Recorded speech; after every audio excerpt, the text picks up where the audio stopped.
Viewers, good afternoon. চলে AC তোমাদের জন্য আরেকটা নতুন ভিডিও নিয়ে। তো এখানে দেখো আমাদের বাড়ির পুরনো তুলসী মন্দিরটাকে নিয়ে আসা হয়েছে আমাদের পুরনো বাড়ি থেকে। যেহেতু আমরা ওখানে আর থাকি না, তাই তুলসী মন্দিরটা নিয়ে এসে আমরা আমাদের নতুন বাড়িতে ঠিকঠাক করে করছি। আর পুরনো বাড়িতে যেহেতু থাকি না অনেক বছর ধরে, আর সেখানে তুলসী মন্দিরটা ছিল, নিয়ে আসার সময় না ভেঙে চুরে একটু এদিক ওদিক হয়ে গেছে। তো এটাকে এখন রিপেয়ারিং করা হচ্ছে। আর পুরোপুরি কেমন হয় সেটা তোমাদেরকে আমি পরে অন্য একটা ব্লগে শেয়ার করব। আর এখানে আমিও একটু মিস্ত্রিদের সাথে কাজ করছিলাম, করতে করতে চোখে পড়লো আমাদের গাছটাতে অনেক পেঁপে হয়েছে। আমি এতদিন খেয়াল করিনি, তো তোমাদেরকে একটু দেখালাম।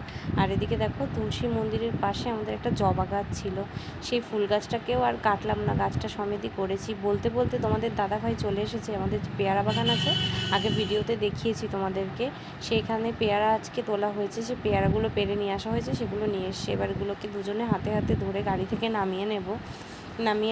এরপরে এগুলোকে হাটে নিয়ে যাওয়া হবে। আর তার জন্য অনেক কিছু বাকি আছে কাজ। এগুলোকে প্লাস্টিক থেকে প্রথমে খুলতে হবে, বার করতে হবে, তারপরে আবার বাজারে বিক্রি করতে হবে। তো দেখাবো অন্য একটা ব্লগে। টাটা।